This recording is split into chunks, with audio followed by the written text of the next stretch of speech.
Hello art journalists, this is Natalie from NK Design.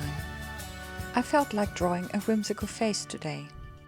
I'm using a girl or an image of a girl on Pinterest so that I know where to position eyes, mouth and nose.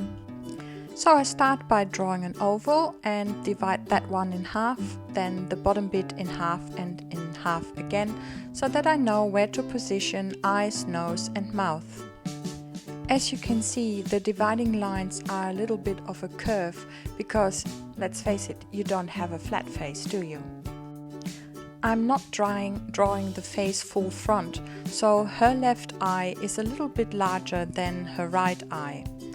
Now adding a little bit of hair, and I think I'm liking where I'm going here.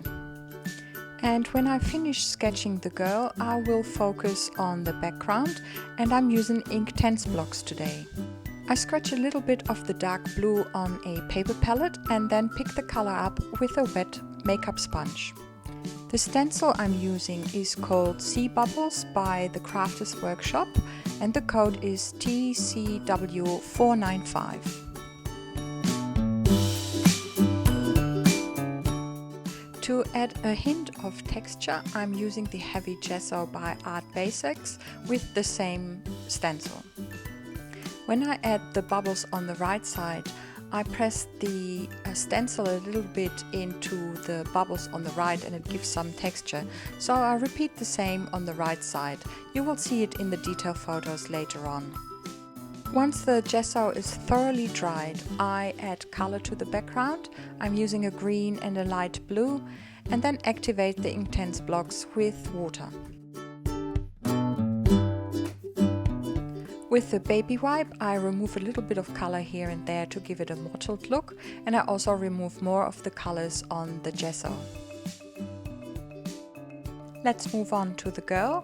The favorite paint to use for faces is Ceramcoat.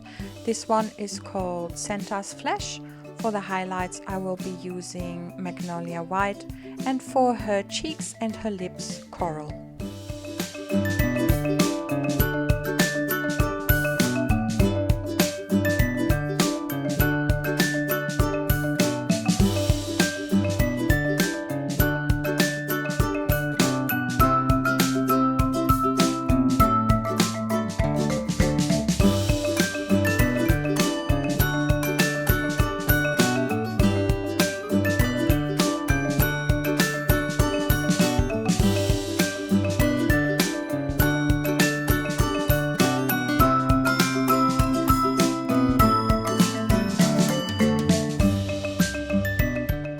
For her hair, I'm using the magenta of the Inktense blocks. I activate it then with a water brush, and then I go over it with Magnolia White just to give it some highlights and depth.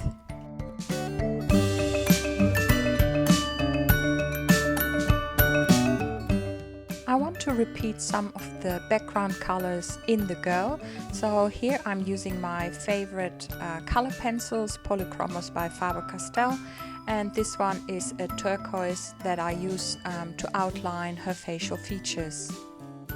For some shadows I will be using a coral color and then also later on a magenta.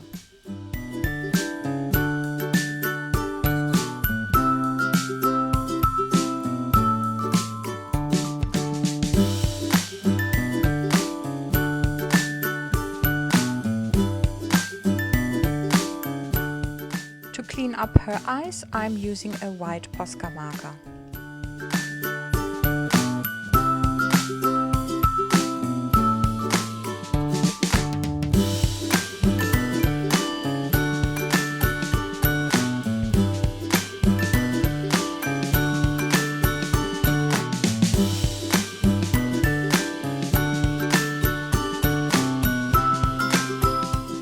I'm now also using a dark turquoise just to add some depth.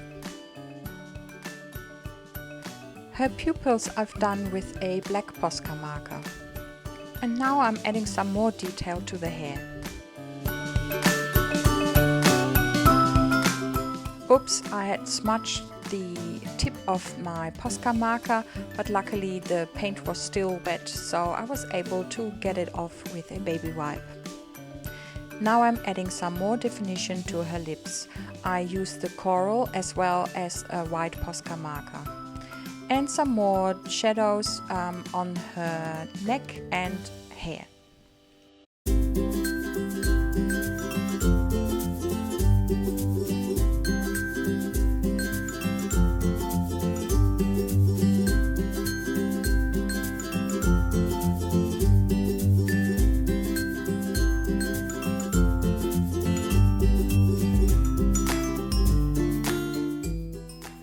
Now I'm ready to add some words.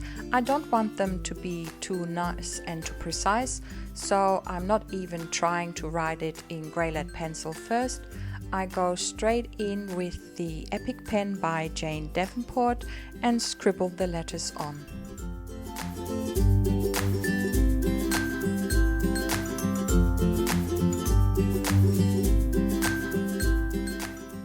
Adding my date stamp, and I call this one done. I hope you have enjoyed watching this video. Please give it a thumbs up, and if you haven't already done so, please subscribe to my channel. I see you next time. Until then, happy arting!